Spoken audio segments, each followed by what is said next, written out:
Good morning. Facebook live में आप लोगों का स्वागत है।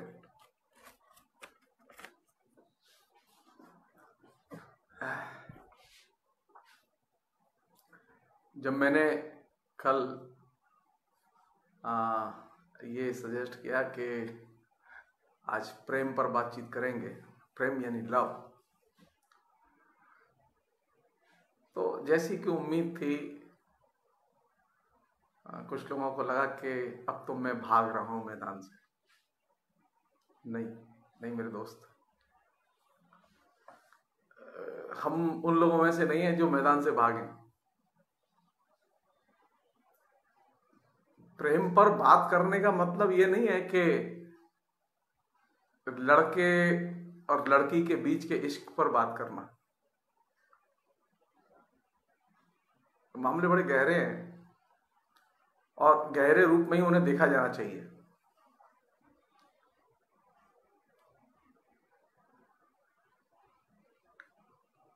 प्रेम की कोई मुकम्मल परिभाषा अभी तक नहीं बनी।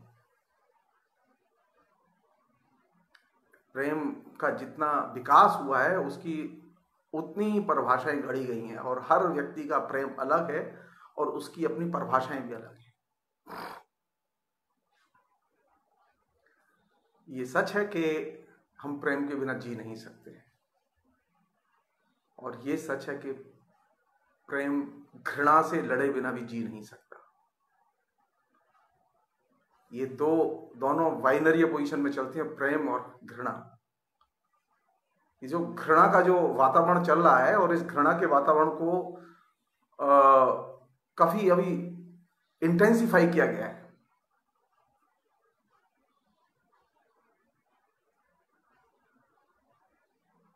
पहले मैं सोच रहा था कि सामाजिक प्रेम पर पीछे बोलूंगा, लेकिन हमारे एक मित्र हैं, फेसबुक मित्र हैं असीम त्यागी, उनका अनुरोध था कि नहीं, जो अभी चल रहा है उस पर पहले बोलना चाहिए। मैं निश्चित तौर उनकी बात का ख्याल रख के पहले बात वहीं से शुरू कर रहा हूं। अभी जो पूरे देश में एक तरह से मीडिया में खासतौर पर आंधी चल रही है, डिसइंफॉर्मेशन की जो आंधी चल रही है, उस आंधी के केंद्र में जो चीज दांव पर लगी हुई है वो है हमारे देश में जो लंबी परंपरा है सांप्रदायिक प्रेम की, सामाजिक प्रेम की। इस परंपरा को चुनौती दी जा रही है।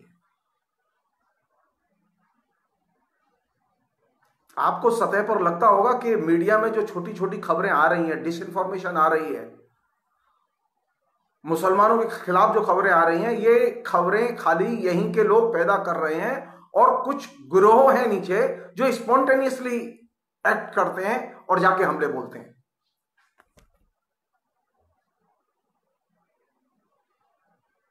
नहीं, ऐसा नहीं है। घृणा का कार्य व्यापार कभी भी स्वतः स्फूर्त नहीं होता और आज के दौर में तो बिल्कुल नहीं होता।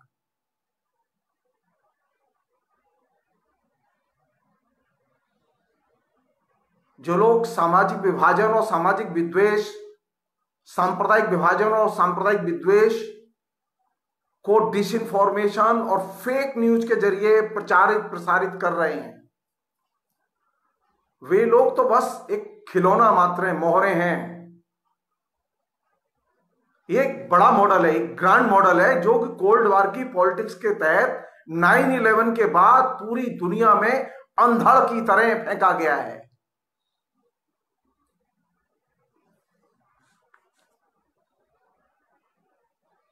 हमारे यहां सारी राजनीतिक पार्टियां इसको एकदम लोकल फिनोमिना के तौर पर देख रही हैं। ये लोकल फिनोमिना नहीं है,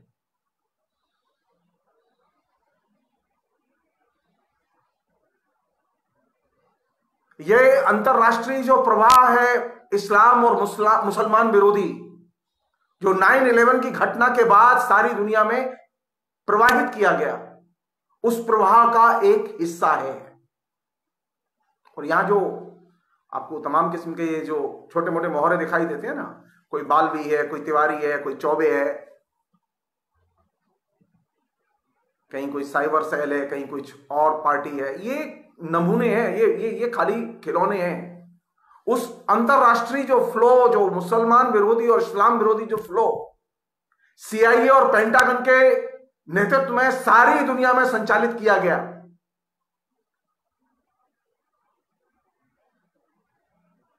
ये उस फ्लो का हिस्सा है।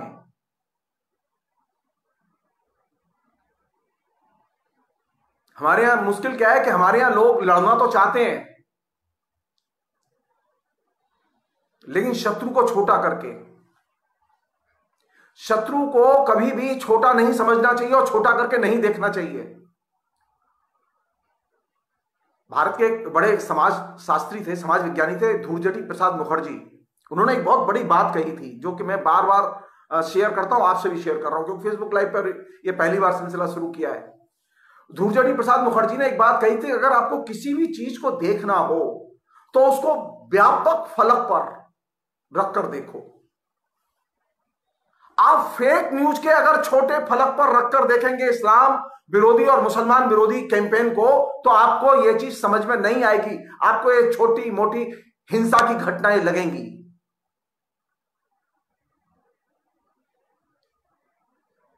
ये छोटी मोटी जो हिंसा की घटनाएं गली मोहल्ले, शहर, कस्बे, गांव में छोटे दुकानदार, मकानदार, इन सबके बीच में घट रही हैं, ये एक बहुत बड़े फ्लो और बहुत बड़े पर्सपेक्टिव का हिस्सा है।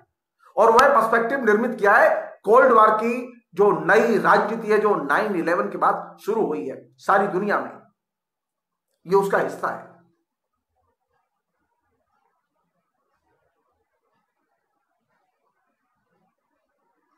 इसलिए बहुत इजी लगता है हमें कि मुसलमान हिंसक होते हैं, मुसलमान विस्फोटक होते हैं, मुसलमान देशद्रोही होते हैं। क्यों? क्योंकि अगर बात होगी, पाकिस्तान क्या है? मुसलमान देश है। कैसे लोग हैं वहां के? सब वायलेंट हैं। किसने इमेज बनाई है? अफगानिस्तान क्या है? अफगानिस्तान में सब टेररिस्ट रहते हैं। अफगानिस्तान में सिर्फ तालिबान रहता है। अफगानिस्तान में गुलबुद्दीन हिकमतयार रहता है। सऊदी अरब में कौन रहता है? बिन लादेन रहते हैं। लाइन लगा के पूरा का पूरा एक कल्ट पूरी दुनिया में एक फिनोमेना डेवलप किया गया, जिसमें कि ये चीज हमारे जहन में उतारी गई है कि आप दुनिया में कहीं पर भी नजर डालें तो आपको मुसलमान देशद्रोही और आतंकी नजर आएगा। भारत में ये फिनोमेना थोड़ा सा देर से आया, लेकिन आया है और अभी वो अपनी जवानी पर है। ये जो फेक न्यूज की जो फैक्ट्री हिंदुस्तान में चला रहे मुसलमानों के खिलाफ, इस फेक न्यूज की फैक्ट्री में पहले भी कह चुका हूं, ये फेक न्यूज की फैक्ट्री सीआईए और पेंटागन के बड़े डिजाइन का, बड़े विश्वव्यापी मॉडल का, इस्लाम विरोधी मॉडल का एक अंतर्गठित हिस्सा है। हो सकता है कि सीआईए उनको डायरेक्ट पैसा न देता हो। हम लोग अच्छी तरह से जानते हैं, ये ऑन द रिकॉर्ड ये चीजें हैं।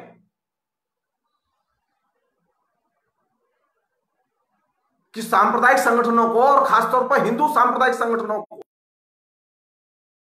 देश के अंदर और देश के बाहर, अमेरिका में, ब्रिटेन में और दूसरे देशों में बहुराष्ट्रीय कंपनियां किस तरह से बड़े पैमाने पर फंडिंग करती रही हैं, ये ऑन द रिकॉर्ड है चीजें। कोई भी नेट पर जाए और देख ले। ये वे बहुराष्ट्रीय कंपनियां हैं जो कि सांप्रदायिक सद्भाव के लिए पैसे नहीं देती।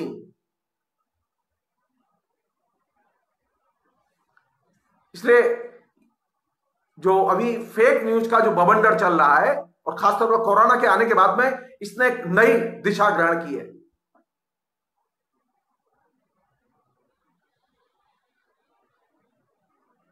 काफी लंबे समय के बाद नागरिकता के जो नए कानून आए, उनके खिलाफ में जो पूरे देश में मुहिम चली, उस मुहिम ने हिंदुस्तान में एक लोकतांत्रिक बृहत्तर यूनिटी विकसित की। हिंदू, मुसलमान, सिख, ईसाई, गरीब, अमीर, सबके बीच में एकता विकसित की। उस एकता से वे लोग दुखी हैं और वे चाहते हैं पुनः उस एकता को तोड़ा जाए। और ये जो नई जो मुस्लिम विद्वेष की लहर है, कब मुसलमान माने कौन? कोरोना फैलाने वाला। मुसलमान माने कौन? जो हिंदुस्तान को नष्ट करने वाला। ये जो जहर हमारे जहन में उतारा जा रहा है, ये जहर उस बृहत्तर कैंपेन का हिस्सा है जो 9/11 के बाद में सारी दुनिया में पेंटागन और CIA ने जारी किया था, और उसमें सारा मीडिया शामिल था दुनिया का। अब नाराज मत होइए, यहां के मीडिया वाले जो कर रहे हैं, जो हिंदू मुसलमान कर रहे हैं, ये हिंदू मुसलमान सिर्फ इसलिए नहीं कर रहे कि उन्हें किसी पार्टी विशेष या नेता विशेष को बचाना है और उसे सरकार में लाना है। नहीं, अगर ये नेता नहीं भी आए होते और मनमोहन सिंह की सरकार रही होती, तब भी तो ये हिंदू मुसलमान कर रहे थे।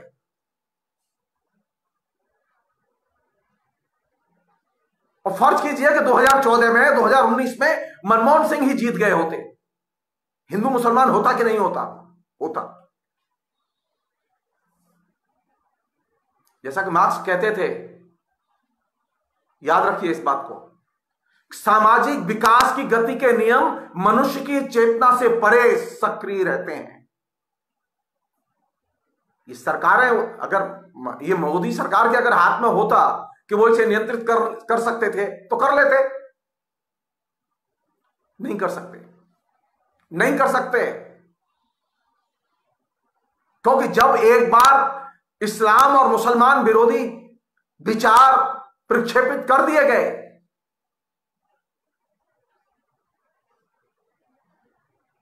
तो वे कुछ अवधि के बाद एक तरह से भौतिक शक्ति बन जाते हैं, विस्फोटक हो जाते हैं। ये विचार खाली प्रक्षेपित नहीं कर रहे, बल्कि ये बम प्रक्षेपित कर रहे हैं आम जनता के बीच में, जिससे कि आम जनता एक तरह से टाइम बम की तरह लोगों के ऊपर हमले बोले। इसलिए ये जो फेक न्यूज का जो फिनोमेना है, जो एंटी मुस्लिम, एंटी इस्लाम जो फिनोमेना है, इसको लोकल दिखता जरूर है। आप जान लीजिए, इसे दो चीजों के लोग, एक तो साम्राज्यवाद के लोग जो साम्राज्यवाद की नीति के पक्षधर हैं। ये साम्राज्यवाद कैसे दाखिल होता है? साम्राज्यवाद कभी भी बाहर से दाखिल नहीं होता, वह लोकल एजेंट के जरिए दाखिल होता है। और दूसरा, घृणा के प्रचारक कभी भी बाहर से सीधे दाखिल नहीं होते, वे लोकल एजेंट के जरिए दाखिल होते हैं। इसलिए ये भूल नहीं करनी चाहिए, समझने में भूल नहीं होनी चाहिए। एंटी मुस्लिम, एंटी इस्लाम कैंपेन का गोमुख है पेंटागन और CIA, और ये अमित मालवीय और साइबर सेल तो ये छोटी छोटी नदियां हैं। ये लगातार उस सामग्री का इस्तेमाल कर रहे हैं कैंपेन की अपनी आइडियोलॉजी और रणनीति के लिए, जिन चीजों को CIA के एजेंटों ने तैयार किया है, मुसलमान विरोधी कैंपेन के लिए तैयार किया है।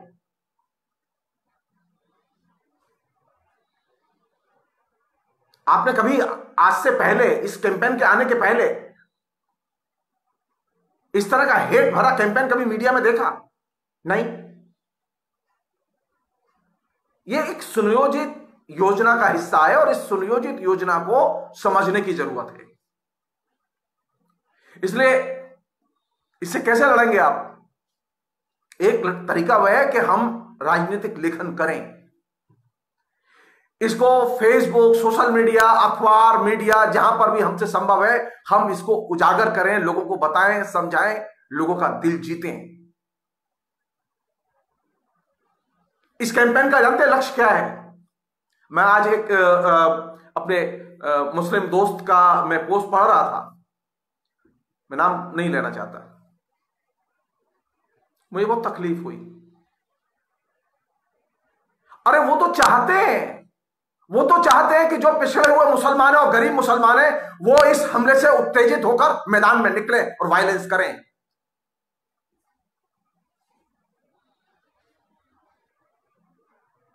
वायलेंस का उत्तर वायलेंस नहीं है, आप जान लीजिए इसे।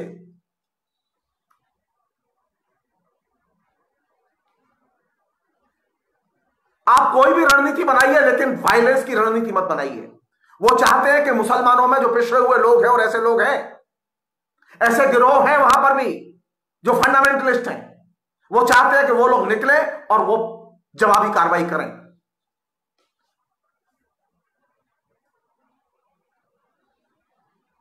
इस ट्रैप में आने की जरूरत नहीं है। आप जान लीजिए, एक चीज बहुत सीरियसली कह रहा हूं मैं ये बात, यासिर अराफात के नेतृत्व में फिलिस्तीन की जनता बड़े पैमाने पर स्ट्रगल कर रही थी, और उस पूरे के पूरे फिलिस्तीन के स्ट्रगल को डैमेज करने के लिए इजराइल और सीआईए ने हमास जैसे संगठन को पैदा किया। बहुत ही मिलिटेंट पोस्चर के साथ पैदा किया।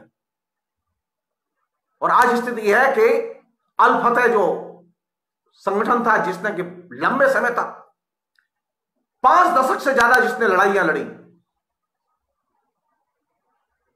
आज वो साइडलाइन हो चुका है और फंडामेंटलिस्टों ने वहां पर टेक ओवर कर लिया। जो उग्रवादी लोग हैं उन्होंने टेक ओवर कर लिया। ये वे लोग हैं जो कि सीधे इजराइल की सब्सिडीज पर पले और बड़े हुए। हमारे यहां हिंदुस्तान में ऐसे लोग हैं जो सीधे शीत युद्ध की राजनीति से जुड़े हुए हैं। आरएसएस उनमें से एक है। मुसलमानों के कई संगठन है जो इसमें जुड़े हुए हैं। हम सबकी रणनीति यह होनी चाहिए कि हम कोल्ड वार के वर्गीकरण और क्लासिफिकेशन और कैटेगराइजेशन से बाहर निकलकर देखें। शीत युद्ध राजनीति के कैटेगराइजेशन और कॉन्सेप्ट में अगर आप देखेंगे तो आप उसी ट्रैप में फंसेंगे जिस ट्रैप में फंस के फिलिस्तीन की अल फतह जैसे संगठन बर्बाद हो गए।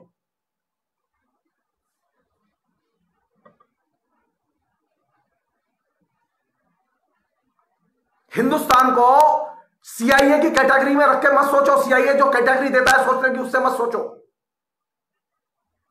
सीआईए तो चाहता है, आरएसएस चाहता है कि लोग सोचे बार बार हिंदू और मुसलमान सोचे। नहीं भाई, हिंदुस्तान में मनुष्य रहते हैं और ये मनुष्यों का समाज है। ये हिंदुओं का समाज है, न मुसलमानों का समाज है। हिंदुस्तान किसका देश है? ये मनुष्यों का देश है। हिंदुस्तान न शूद्रों का देश है न ब्राह्मणों का देश है। जो लोग लगातार ब्राह्मण हिंसा, शूद्र हिंसा करते रहते हैं, वे लगातार सीआईए के एजेंटों को प्रमोट कर रहे हैं। सीआईए चाहता है, हमारे यहां सीआईए के द्वारा फंडेड, डायरेक्ट और इनडायरेक्ट फंडेड संगठन जो काम कर रहे हैं, वे चाहते हैं कि लोग जाति और धर्म के नाम पर विभाजित बने रहें। आप जान लीजिए, जाति का चाहे जितना मिलिटेंट संगठन बनाइए, जाति का जो संगठन खड़ा होगा वो अल्टीमेटली सांप्रदायिकता की गोद में जाएगा और हिंदू सांप्रदायिकता की गोद में जाएगा।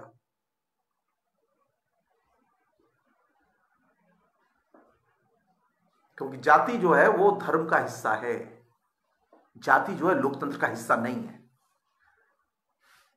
अगर आपको लोकतंत्र बनाना है तो पूरे समाज को जाति और धर्म की चेतना के बाहर लाना होगा और पूरे समाज को मनुष्य के तौर पर और नागरिक के तौर पर संबोधित करना होगा। तौर पर हमने संबोधित करना ही बंद कर दिया है। तो ये तो उनकी सबसे बड़ी जीत है, आरएसएस की सबसे बड़ी जीत है ये, कि सारा देश हिंदू मुसलमान की कैटेगरी में सोच रहा है और बात कर रहा है। आरएसएस जीता या हारे ये इमैटेरियल है, लेकिन ये तो उसकी विक्ट्री है।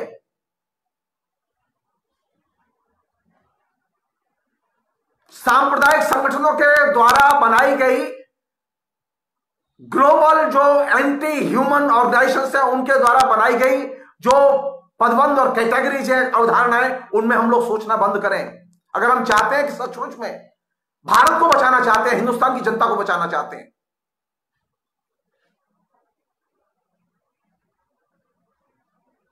हम लोगों ने ऐसा बवंडर तैयार किया है कि हमें अब हिंदू, मुसलमान, सिख, ईसाई, चमार, कोली, ये तेली, तमोली, ये इसके जातियों के अलावा कोई चीज दिखाई नहीं दे रही। छी! अरे अंतरराष्ट्रीय स्तर पर आप अब फेसबुक और साइबर टेक्नोलॉजी के युग में जी रहे हैं, इंटरनेट के युग में जी रहे हैं। आप अपनी पहचान तो एक मनुष्य की पहचान के तौर पर, नागरिक की पहचान के तौर पर विकसित कर लीजिए और मान लीजिए और उसे व्यवहार में लाइए। अभी भी आप 14वीं, 15वीं, 16वीं, 12वीं, 11वीं शताब्दी में जो पहचान आपको दी गई थी, आप उसी में जीना चाहते हैं। यही तो चाहती है कोल्ड वॉर की पॉलिटिक्स। कोल्ड वॉर की पॉलिटिक्स आपको अतीत की आइडेंटिटी के इश्यूज में उलझा के रखना चाहती है, अतीत के मेडिवल पीरियड के विद्वेषों में उलझा के रखना चाहती है।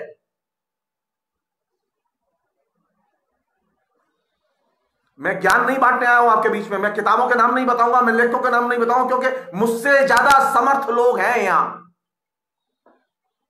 मैं एक सामान्य व्यवहारिक राजनीति की बात कर रहा हूं कि व्यवहार के स्तर पर जो चीज चल रही है वह चीज स्थानीय नहीं है, लोकल नहीं है, वह एक ग्लोबल फिनोमेना का अंतर्ग्रथित हिस्सा है और इससे हमें निकलने की जरूरत है।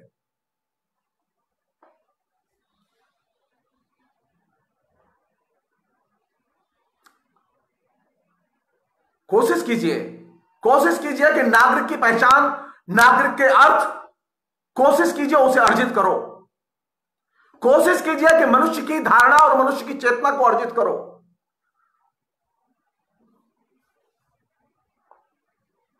थोड़ी देर के लिए इसे सोचो तो सही, कैसे प्रेम करोगे? हिंदू मुसलमान करके प्रेम करोगे? जंगली बन के प्रेम नहीं हो सकता, सामाजिक बन के ही प्रेम हो सकता है। और सामाजिक तभी बनते हैं जब आपके पास में सामाजिक पहचान हो। हमारे पास में सभ्यता की दी हुई सामाजिक पहचान नागरिक की पहचान है, जो हमारे संविधान ने दी है। नागरिक की पहचान के सामने सारी पहचान बौनी है। नागरिक के अधिकारों के सामने सारे जो पहले के आए हुए अधिकार हैं वो बौने हैं। धर्म ने मुझे कोई अधिकार नहीं दिए थे, वो हिंदू धर्म हो या इस्लाम धर्म हो, मुझे कोई अधिकार नहीं दिए थे। मुझे जो अधिकार मिले वो हिंदुस्तान के संविधान से अधिकार मिले, हिंदुस्तान की संसद ने अधिकार दिए, और ये हिंदुस्तान की संसद और संविधान को हिंदुस्तान के स्वाधीनता संग्राम की कुर्बानियों के जरिए पैदा किया गया और निर्मित किया गया।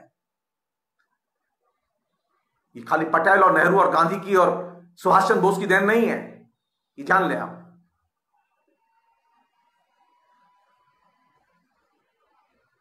अगर आप अपनी उपलब्धियों को और अपनी पहचान के नए रूपों को अगर आप नहीं पहचानेंगे तो कौन पहचानेगा इसे? अमेरिका तो चाहता है, क्यों ट्रंप हमें प्यार करता है, हमारे पीएम को, इसलिए नहीं कि पीएम के कुर्ते से बहुत अच्छी खुशबू आती है, इसलिए नहीं कि पीएम की दाढ़ी बहुत अच्छी है, वो इसलिए प्यार करता है कि पीएम के विचार बहुत अच्छे हैं,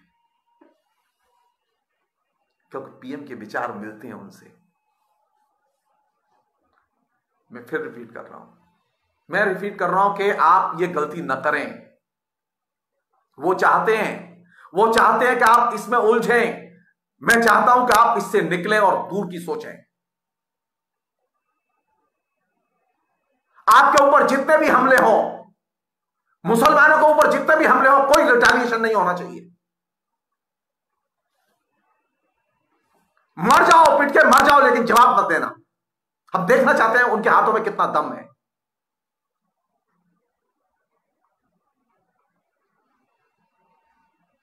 बहुत गोलियां खाई हैं हमारे लोगों ने, बहुत जुल्म सहे हैं, बहुत यातनाएं झेली हैं, लेकिन उसके बाद ये लोकतंत्र मिला है, जान लीजिए आप।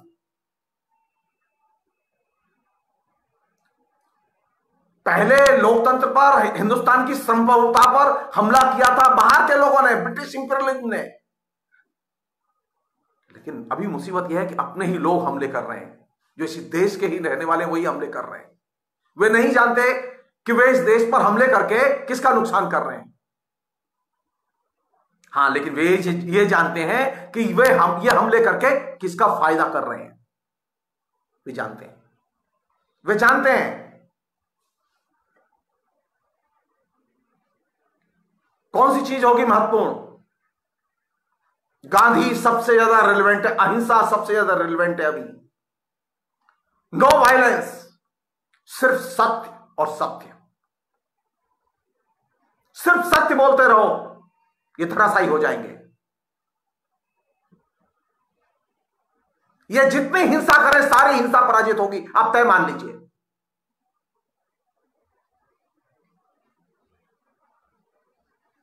अहिंसा, सत्य, ये दो बहुत बड़े औजार हैं, इनके जरिए आप इन्हें हरा सकते हैं। इसलिए कभी भी किसी भी उत्तेजना में आने की जरूरत नहीं है, किसी भी हमले से उत्तेजक पोस्ट लिखने की जरूरत नहीं है, क्योंकि जहां एक तरफ नीचे फेक न्यूज की फैक्ट्री चल रही है, जहां एक तरफ डिसइंफॉर्मेशन की फैक्ट्री चल रही है, वहीं दूसरी तरफ जब आप लिखते हैं तो एक और चीज चल रही है जिसे हम लोग कहते हैं कानूनी टेररिज्म, कानूनी आतंकवाद। आपने कुछ लिखा, आपके खिलाफ एफआईआर हुई, अब आप बेटा मुकदमा लड़ते रहो। एक नहीं 4 जगह एफआईआर होंगी। देखते हैं साले कैसे लिखता है तू हमारे खिलाफ, क्या हिम्मत है तेरी।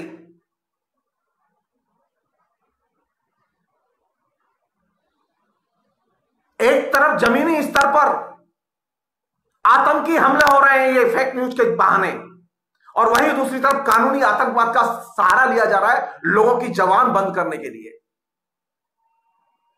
किसी के भी साथ ये दुर्घटना हो सकती है, कभी भी किसी के भी घर पुलिस आ सकती है,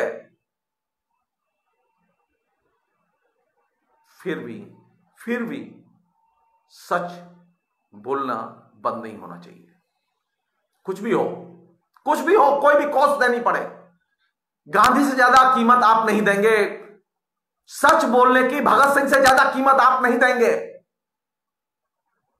अगर आपको लोकतंत्र को बचाना है तो वैसी ही कीमत देनी होगी, आपको जान देनी होगी, लेकिन सच को नहीं छोड़ना होगा। झूठ की फैक्ट्री को एक्सपोज करने के लिए जो कि नीचे जमीनी स्तर पर वे सामाजिक आतंकवाद पैदा कर रहे हैं, वहीं वे दूसरी तरफ आपका मुंह बंद करने के लिए कानूनी आतंकवाद पैदा कर रहे हैं। इन दोनों ही किस्म के आतंकवाद से आपको लड़ना होगा, और किसके जरिए? अहिंसा और सत्य के जरिए। अहिंसा का जानते हो कोई विकल्प नहीं है। लोगों का दिल जीतने के अलावा, लोगों से प्यार करने के अलावा कोई विकल्प नहीं है। बहुत घृणा फैलाई गई थी ब्रिटिश पीरियड में, बहुत घृणा फैलाई गई थी मुसलमानों के खिलाफ में, हिंदुओं में कम घृणा नहीं फैलाई गई थी, और उसका कल्मिनेशन हुआ था भारत विभाजन में। कई लाख लोग मर गए। उसके बाद फिर हिंदुस्तान में लोकतंत्र आया, सेकुलरिज्म आया, संविधान आया, लोकतंत्र रिवाइव हुआ, और 70 साल तक लोकतंत्र ने शानदार फंक्शन किया। जाहिर है कि जितनी एफडी आपने जमा की थी वो खर्च हो गई है लोकतंत्र की। अब फिर हमले हो रहे हैं, तो फिर कुछ एफडी जमा करो, कुछ पूंजी फेंको, कुछ त्याग करो, बलिदान करो। लोकतंत्र बलिदान मांग रहा है आपसे। लोकतंत्र वायलेंस नहीं मांग रहा है आपसे। लोकतंत्र बंदूक और हिंसा की डिमांड नहीं कर रहा है। जो लोग लोकतंत्र बचाना चाहते हैं उनसे लोकतंत्र त्याग और बलिदान मांग रहा है। आप इसके लिए तैयार रहें। सिर्फ एक ही चीज से डरते हैं ये लोग, कुर्बानी से। ये जान लीजिए आप, ये जानते हैं कि कुर्बानी को, कि उसकी कीमत होती है, वो बेकार नहीं जाती।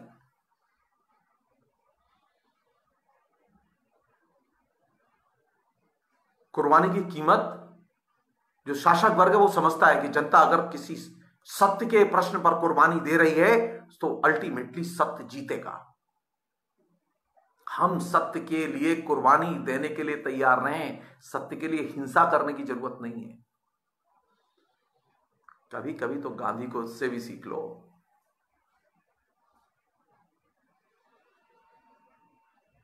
और मजदूर तो बनाई इसीलिए, सारी लड़ाइयां हारता रहा है और लड़ता रहा है सारी जिंदगी लड़के। मजदूर जीवन में बहुत कम ऐसी लड़ाइयां होती है जिन्हें वो जीतता है, लेकिन सारी जिंदगी लड़ाइयां लड़ता है। किसके लिए लड़ता है वो? अपने लिए भी लड़ता है, समाज के लिए लड़ता है। और कैसे लड़ता है? पीसफुल ढंग से। मजदूरों ने सीखा, हिंदुस्तान के मजदूरों ने गांधी से सीखा कैसे पीसफुल मूवमेंट किए जाएं। ये धरने, भूख हड़ताल, ये तमाम किस्म के जुलूस, रैली, ये जो फिनोमेना है, ये भारत में मजदूरों ने भी सीखा, आप भी सीखें। तो कोल्ड वॉर की राजनीति को आप कैसे ध्वस्त करेंगे? आप सोचिए, कीचड़ से क्या कीचड़ साफ हो सकती है? नहीं। घृणा को घृणा के जरिए आप परास्त नहीं कर सकते। मैंने इसीलिए यह विषय रखा था कि हम प्रेम पर बात करें। प्रेम बहुत जरूरी चीज है। फिजिकल प्रेम भी जरूरी है, सामाजिक प्रेम भी जरूरी है, राजनीतिक प्रेम भी जरूरी है, धार्मिक प्रेम भी जरूरी है। प्रेम बहुत जरूरी चीज, प्रेम के बिना कुछ नहीं होता, ये जान लीजिए। प्रेम जीवन की धुरी है, प्रेम ना हो तो जीवन बेकार है। मसलन किसी लड़के ने, जो मेरा विद्यार्थी, उसने मेरे पैर छुए, प्रणाम किया मुझसे, जैसे ये पैर न छुए, खाली प्रणाम किया, और मन में अंदर से गालियां दे रहा हो। आप मुझे बताइए कि क्या ये प्रणाम मुझे लगेगा? नहीं। मुझे प्रणाम लगे, पहुंचे, मुझे अच्छा लगे, इसके लिए क्या जरूरी है? मैं जिसे प्रणाम करता हूं उसे मैं प्यार भी करता हूं कि नहीं करता? अरे कुछ ना सही, भक्ति आंदोलन के कवियों से सीख लो। भक्ति कब सार्थक होती है? भक्ति आंदोलन की दो ही चीजें हैं बहुत महत्वपूर्ण, और वे चीजें आज भी मेरी ताकत है, आपकी भी ताकत है, समाज की भी ताकत है। भक्ति आंदोलन के लेखकों ने भगवान के लिए नहीं लिखा, ये ध्यान से रखिए आप। भगवान तो निमित्त मात्र है। भक्ति आंदोलन की धुरी है ज्ञान और प्रेम, ये दो ही चीजें हैं व्यक्ति आंदोलन की धुरी, जिसने साउथ से लेकर नॉर्थ तक पूरे हिंदुस्तान को प्रभावित किया और यहां की तमाम किस्म की सामाजिक बौद्धिक संरचनाओं को बदला। अगर आप कुछ करना चाहते हैं, सचमुच में कुछ करना चाहते हैं, तो आप ये जो ज्ञान और प्रेम, इसका मिला के रसायन तैयार कीजिए। वे लोग घृणा और विद्वेष का इस्तेमाल कर रहे हैं, और फेक न्यूज का इस्तेमाल कर रहे हैं ज्ञान के नाम पर। लेकिन हमें नॉलेज चाहिए, और नॉलेज और प्रेम चाहिए, दोनों चीजें चाहिए। बिना नॉलेज, प्रेम के बिना नॉलेज नहीं हो सकती, ज्ञान के बिना प्रेम भी नहीं हो सकता। दोनों एक दूसरे के कंप्लीमेंट्री हैं, पूरक हैं।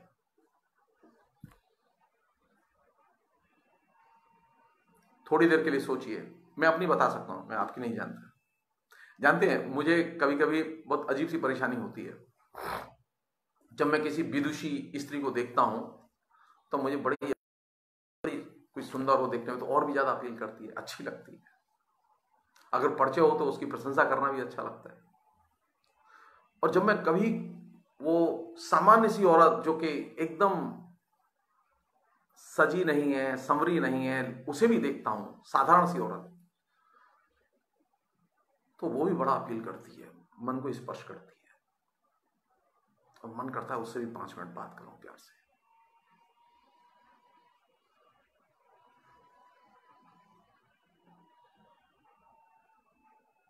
अपनी मैं कह सकता हूं, मुझे ये भेद नजर नहीं आता, ये अशिक्षित और शिक्षित का, सजी संवरी सुंदर और असुंदर और बिना संवरी औरत का।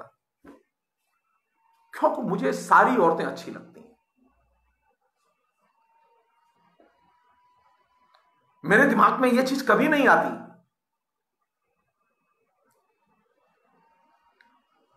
कि वे लोग जो कि आरएसएस करते हैं और जो फेसबुक में मेरे दोस्त हैं और मुझे गाली नहीं देते, बस इतना मेरी इज्जत रखते हैं, वो मैं उनसे नफरत करता ही नहीं हूं, मुझे बहुत अच्छे लगते हैं वो। और मुझसे कई लोग कहते हैं कि ये क्यों लिख जाते हैं, इनको क्यों रहने देते हो, निकाल क्यों नहीं देते हो? मैं कहता हूं नहीं, मैं उन्हें मनुष्य की तरह देखता हूं। मेरा मानना है कि आप भी जो सामने है उसे मनुष्य की तरह देखें और प्यार करें। आप यह ना देखें उसके नाक नक्शे कैसे हैं, आप यह ना देखें उसका नजरिया कैसा है। आप पहले मनुष्य के तौर पर उसको रिकॉग्नाइज करें, उससे प्यार करें। कहां मिलेगा प्यार आपको? कहां मिलेगा प्यार?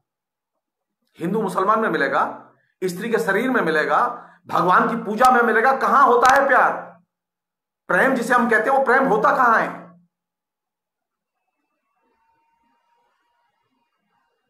बॉडी में नहीं, विचारधारा में नहीं। प्रेम सिर्फ अनुभूति है और उसे अर्जित करना पड़ता है। आधुनिक काल की खूबी यह है कि यहां कोई चीज बनी बनाई रेडीमेड अवेलेबल नहीं है। आप पढ़े लिखे आदमी हैं तो आप बहुत अच्छे अक्लमंद भी होंगे, ये कोई गारंटी नहीं है। आप बहुत अच्छे इंसान होंगे, ये भी कोई गारंटी नहीं है। आधुनिक काल की खूबी यह है कि यहां हर चीज अर्जित करनी पड़ती है। प्यार की अनुभूति भी अर्जित करनी पड़ती है, सचेत रूप से अर्जित करनी पड़ती है। हर चीज बिना अर्जित किए कोई चीज नहीं होती। तो जब प्यार पर बातें होंगी तो प्यार कहां मिलेगा? स्त्री के शरीर में या स्त्री की अनुभूति में? प्यार स्त्री की अनुभूति में होता है। You feel.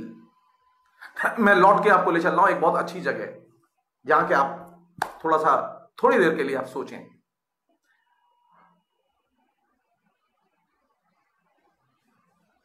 भारत ने नाट्यशास्त्र लिखा और नाट्यशास्त्र में रसों की परिकल्पना की।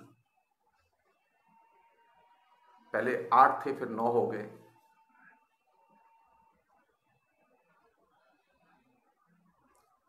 काय के लिए लिखा? आपको लगेगा कि हम जो संस्कृत काव्य शास्त्र पढ़ाते हैं उनके लिए लिखा।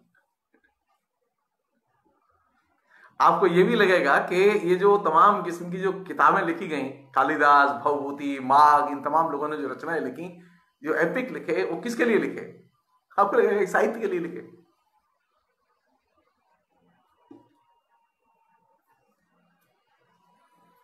प्रेम का एक रूप वह है जिसे हम लोग अनुभूति के तौर पर जानते हैं। कैसे कम्युनिकेट करती है वो? आप याद कीजिए अभिज्ञान शाकुंतलम की उस कहानी को। कालिदास ने क्या मास्टरपीस वो किताब लिखी है। उस कहानी को तकरीबन सभी शिक्षित जानते हैं। मैं सिर्फ एक काम की बात मैं आपके सामने दोबारा रखना चाहता हूं, आप जानते हैं वैसे उसे। जब शकुंतला दुष्यंत से मिली, जो दुष्यंत शकुंतला के साथ सोया, उसके साथ प्यार किया, उसके साथ रहा, वह दुष्यंत शकुंतला को पहचानने से इनकार करता है।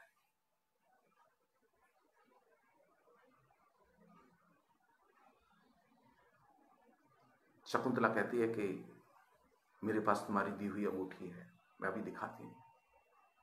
और बाई चांस की बात है वो अंगूठी उसके हाथ में नहीं होती, वो कहीं गिर गई होती है, बाद में मिलती है। और जब अंगूठी सामने आती है तो वो दुष्यंत को याद आता है।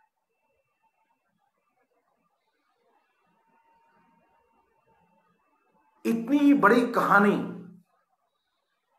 इस पूरी कहानी में कहानी बहुत इंपॉर्टेंट नहीं है। इंपॉर्टेंट यह है कि अभिज्ञान शाकुंतलम में जो दुष्यंत और शकुंतला के बीच में जो प्रेम है, वो प्रेम किस चीज पर टिका हुआ है? प्रेम का मतलब क्या है? प्रेम का मतलब है कम्युनिकेशन। जो सच्चा प्रेमी होगा, जो सच्ची प्रेमिका होगी, वो बेहतरीन कम्युनिकेटर भी होंगे। प्रेम शरीर नहीं है, प्रेम कोई वैल्यूज भी नहीं है जिसको कि हमने बनाया है बाद में। प्रेम एसेंशियली क्या है? कम्युनिकेशन।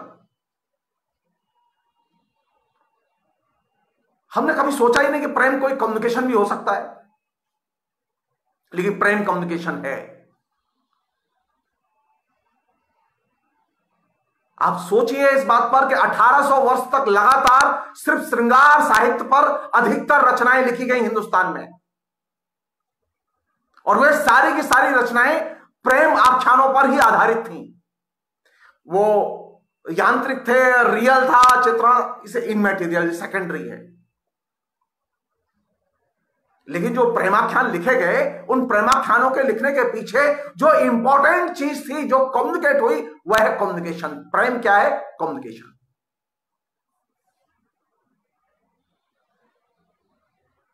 कैसे करता है कम्युनिकेट? उसकी तरंगें भी होती हैं, उसकी भावभंगिमा भी होती है। कई बार भाषा नहीं होती।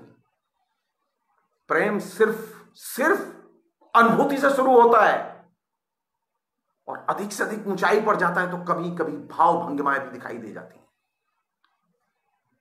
जो भाषा में प्रेम खोजते हैं वो तो बहुत ही अभी की बात है, भाषा में प्रेम तो बहुत बाद में आया। असल प्रेम तो वह जो कि अंदर से अनुभूति के जरिए होता है, अनुभूति में होता है, जिसे आप फील करते हैं। प्रेम वह जिसे आप महसूस कर सके। हमने प्रेम का कैसा उल्टा पाठ पढ़ाया?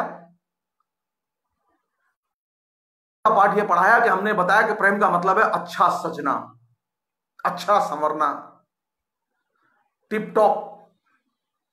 प्रेम का हमने पुरुष को यह पाठ पढ़ाया कि पुरुष अगर प्रेम करना चाहता है तो वो अपने को ताकतवर बनाए, अपने को प्रभावशाली बनाए, अपने को वीर पुरुष बनाए, सत्ता के साथ जुड़ा हुआ बनाए, ऐसा हो जिसका समाज पर असर हो और उसको लोग चल के प्रयास करेंगे।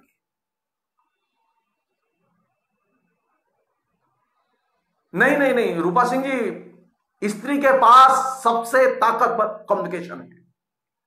वो बात दूसरी है कि हम उसके कम्युनिकेशन को समझते नहीं है। स्त्री से अच्छा कम्युनिकेटर कोई नहीं होता। यह मैं बिना किसी प्रशंसा के कह रहा हूं, यह वास्तविकता है। हमें स्त्री को देखने की, उसे समझने की आदत नहीं है। हम तयशुदा ढंग से स्त्री को देखते हैं, इसलिए स्त्री के भावों की हम इज्जत नहीं करते, उसे पकड़ नहीं पाते, फील नहीं कर पाते। हमने सोचा ही नहीं, हमारे लिए सिर्फ किताबी चीजें थी स्त्री। क्योंकि श्रृंगार रस ने हमें जो स्त्री दी वो एकदम बनावटी स्त्री दी, वह पुरुष निर्मित स्त्री दी। हमने सामाजिक प्रेम के बारे में सोचा ही नहीं, क्योंकि अगर सामाजिक प्रेम की धुरी नागरिक चेतना को बनाएंगे तो हिंदू मुसलमान की दीवार अपने आप गिर जाएगी।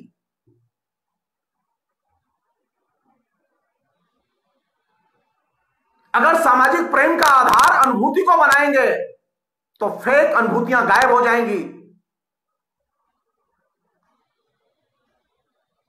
सच को बीच में लाओ ना, सच के आधार पर प्रेम करो ना। जिसे हम लोग कहते हैं सच्चा प्रेम सच्ची अनुभूतियों की मांग करता है, फेक नहीं।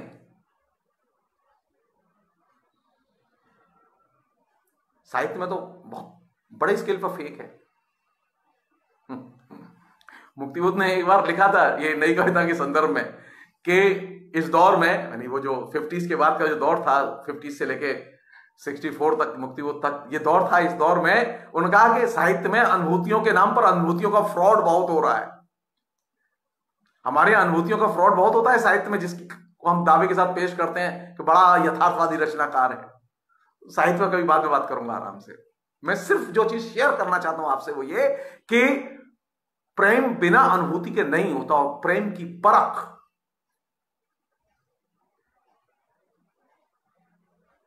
सच्चाई पर टिकी हुई है, लेकिन आप इसे व्यक्त नहीं कर सकते। You just feel it. आपसे अगर यह कहा जाए कि आपको मैं मिश्री खाने को दूं, चीनी खाने को दूं और चॉकलेट खाने को दूं, और कहूं कि आप तीनों की आप मिठास का अंतर बताइए, आप तय मान लीजिए आप नहीं बता पाएंगे। भरत भी नहीं बता पाए थे। रस कहां होता है, इन तीनों की मिठास कैसी है, यू जस्ट फील इट। आप सिर्फ इसे महसूस कर सकते हैं। रस इसी अर्थ में ही अद्वितीय होता है क्योंकि आप उसे सिर्फ महसूस कर सकते हैं। प्रेम इसी अर्थ में अद्वितीय होता है कि वो आप उसे महसूस कर सकते हैं। अगर आप हिंदू मुस्लिम सद्भाव को महसूस नहीं करते तो आप तय मानिए कि यह अद्भुत अनुभूति, सांप्रदायिक सद्भाव की अद्भुत अनुभूति आपके अंदर नहीं पैदा होगी। ये किताबी चीज नहीं है, ये राजनीतिक चीज नहीं है, ये अनुभूति की चीज है। और हमने क्या किया है, अनुभूति को गौड़ बनाया है और हमने विचारधारा को प्रमुख बनाया है। नहीं, जो लड़का मेरे पास आता है, मैं कभी उससे ये नहीं कहता कि तू क्या विचारधारा स्वीकार करेगा, किस दिशा में जाएगा। मैंने आज तक कभी अपने हजारों लड़के लड़कियों को पढ़ाया मैंने, लेकिन कभी किसी को मैंने ये सजेस्ट नहीं किया कि तुम कौन सी राजनीति पढ़ो, तुम मार्क्सवाद पढ़ो या ना पढ़ो। ये उसका विवेक है, वो तय करे। वो सिर्फ इतना सीख जाए, इतना सीख जाए कि वह चीजों को क्रिटिकली देखे और चुने। चुनने की आदत, चयन का विवेक बहुत जरूरी है। चयन के बिना और चयन के विवेक और चयन के पर्सपेक्टिव के बिना न तो साहित्य रचा जा सकता है, न प्रेम रचा जा सकता है, न समाज रचा जा सकता है और न संविधान रचा जा सकता है।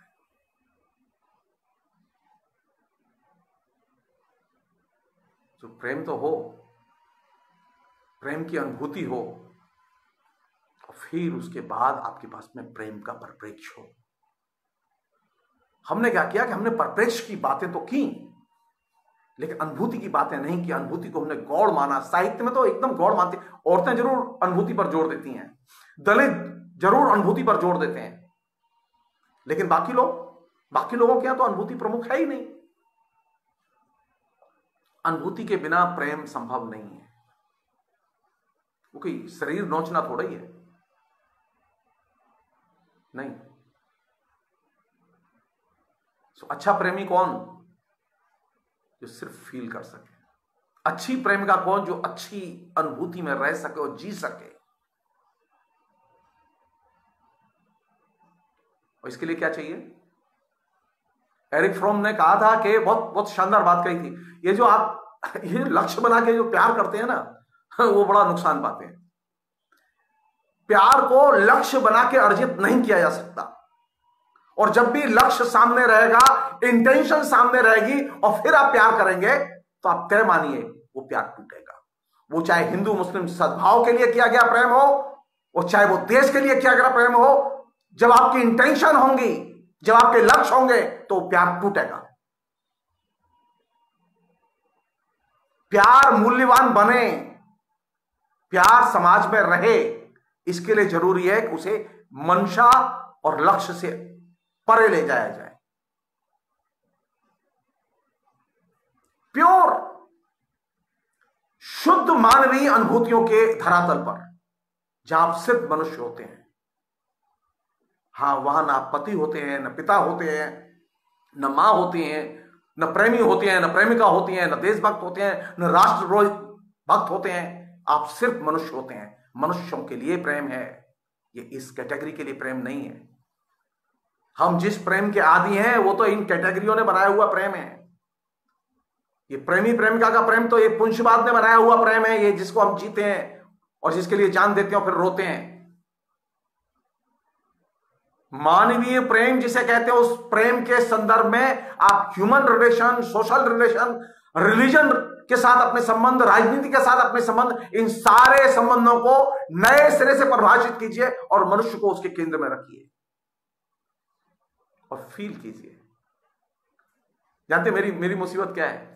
मेरे अंडर में एक लड़की काम करती थी, मुझे मालूम ही नहीं था वो लड़की किस जाति। मैंने आज तक नहीं, मैं कभी अपने विद्यार्थियों से नहीं पूछा तो किस कास्ट की है, तेरा बाप कौन है, तेरी माँ कौन है, मैं कभी नहीं पूछता। मेरे लिए विद्यार्थी है, वो आई है मेरे यहाँ, वो पढ़ रही है मेरे अंडर में, मेरे यूनिवर्सिटी में पढ़ रही है, मेरे लिए इतना ही काफी है। मैं कभी उसके अतीत को और इतिहास को जानने की कोशिश ही नहीं करता। मैंने आज तक नहीं किसी से पूछा। मैं अभी भी किसी से बात करता हूं तो मैं उससे कभी नहीं पूछता कि भाई साहब आप किस गांव के रहने वाले हो, किस प्रांत के रहने वाले, जो कि आदत है हमारे यहां लोगों की, क्योंकि आजकल ये बीमारी भी फैली हुई है प्रांत के आधार पर प्यार करने की। अरे आप तो यूपी वाले हैं, अरे आप तो मथुरा वाले हैं, हमारे ही संग के हैं। अरे भैया तू कहां गए हो, तू तो बड़ा अच्छा है, तू तो मथुरा को चौबे है। क्या बकवास है ये, क्या बकवास है ये? मानवीय पहचान का आधार, मानवीय कम्युनिकेशन का आधार सिर्फ मनुष्य होगा, न क्षेत्र होगा, न जाति होगी, न नेशनलिटी होगी।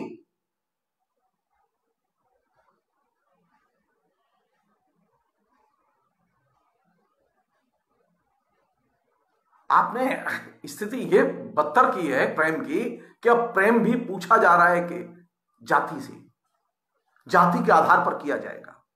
नहीं नहीं, प्रेम को पाने के लिए आखिरी चीज कह रहा हूं मैं, प्रेम कोई ऐसी चीज नहीं है कि आप दुकान पे गए, पैसे दिए और ले आए। प्रेम बिना कुर्बानी के नहीं मिलता, बहुत कॉस्ट लगती है उसमें, बहुत समय, बहुत अनुभूतियां, बहुत टेंशन, बहुत उत्पीड़न, बहुत सामाजिक मान अपमान, सब कुछ देना पड़ता है। प्रेम पाने के लिए कुर्बानी बेहद जरूरी है। बिना कुर्बानी के आप प्यार नहीं कर सकते। जिन लोगों को सहज भाव से प्रेम मिल जाता है, उनका प्रेम सहज भाव से चला भी जाता है। प्रेम की प्रक्रिया बहुत जटिल प्रक्रिया है, उस सरल प्रक्रिया नहीं है। प्रेम पाने का नाम नहीं है। प्रेम, एरिक फ्रॉम ने जो कहा था वह मैं रिपीट कर रहा हूं, प्रेम देने का नाम है। प्रेम वही पा सकता है जो प्रेम दे सके। अगर आप प्रेम नहीं दे सकते तो आप तय मानिए आप बहुत खराब प्रेमी हैं। प्यार करना है ना, किसी का दिल जीतना है तो दे के देखो, लेके नहीं, दे के देखो। मैंने भी प्यार किया है, एक नहीं एक से अधिक प्यार किया है, लेकिन मैंने दिया है, मैंने लिया नहीं है। मैं ऋणी नहीं हूं।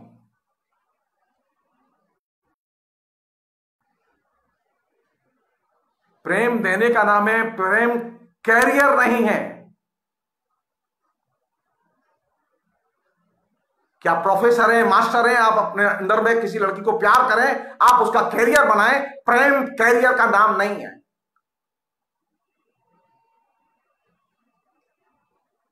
प्रेम का कार्य व्यापार एकदम समाज की बंधनों की सीमाओं के बाहर जाता है। प्रेम बंधन में नहीं बांधता। और हमने क्या किया, प्रेम का मतलब हमारे लिए क्या है, बंधन में बांधना। अब देखो हमारा तुम्हारा प्यार हुआ है, अब शादी कर लो। 9 दिन चले 2.5 कोस, जहां से चले थे वहीं अब पहुंच के घूम फिर के। प्रेम असीम होता है और उसकी कोई सीमा नहीं होती, उसका कोई बंधन नहीं होता। अच्छा प्रेम वह जो बंधन रहित हो, और जो बंधन रहित प्रेम होता है, जो रोज तयशुदा नियमों को तोड़ता है।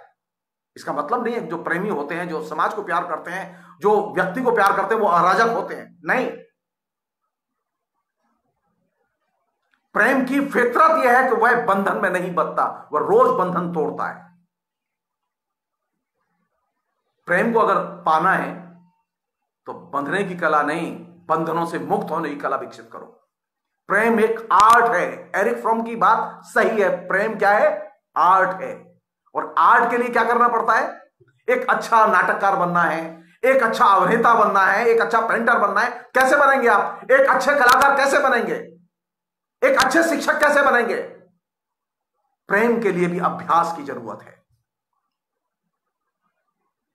जो जितना सघन अभ्यास कर सकता है वह उतना ही अच्छा प्रेम भी कर सकता है। हमने ये मान लिया कि प्रेम के लिए तो किसी अभ्यास की जरूरत ही नहीं है। नहीं, अगर प्रेम कला है और प्रेम दिल जीतने की कला है तो इसके लिए बहुत ही सघन अभ्यास की और बहुत ही मेहनत की और कुर्बानी की जरूरत है। बिना इसके प्रेम हासिल नहीं होता। प्रेम कोई कॉस्मेटिक चीज नहीं है, कोई ऊपरी दिखावे की चीज नहीं है कि उसे आप पहन लें। प्रेम कोई ऐसी चीज नहीं है कि आपके घर में सूट टंगा हुआ है, आपने सूट उतार के पहन लिया और आप सूटेड बूटेड हो गए और आप अच्छे प्रेमी प्रेमिका हो गए।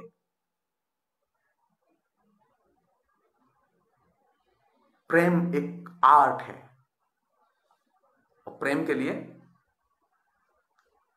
दिल जीतने की कला विकसित करनी पड़ती है और यह बिना अभ्यास के नहीं आती। इसके लिए कुर्बानी लगती है, इसके लिए बहुत कुछ त्यागना पड़ता है।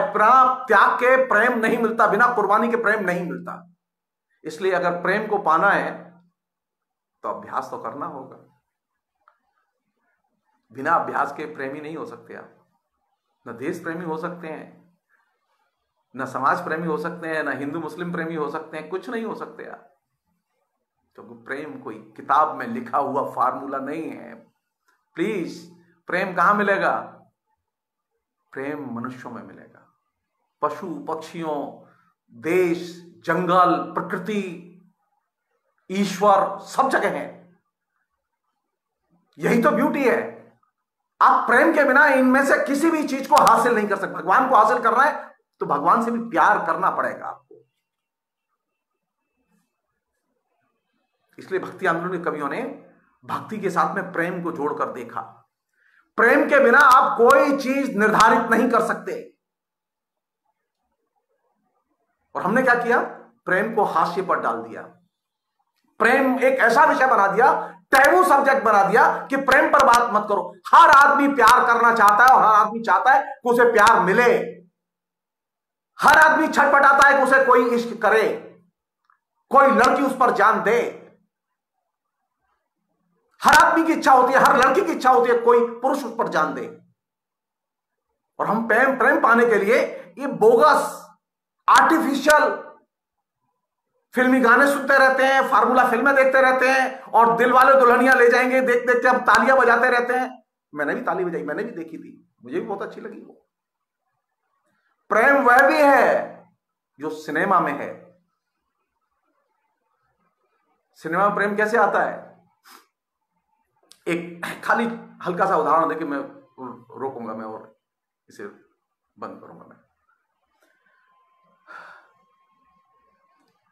हिंदी के सिनेमा ने बड़े लंबे समय तक प्रेम के पूरे प्रपंच को, प्रेम के कॉन्सेप्ट को जानते हैं, तो प्रेम शुरू हो जाता था। अब बताइए,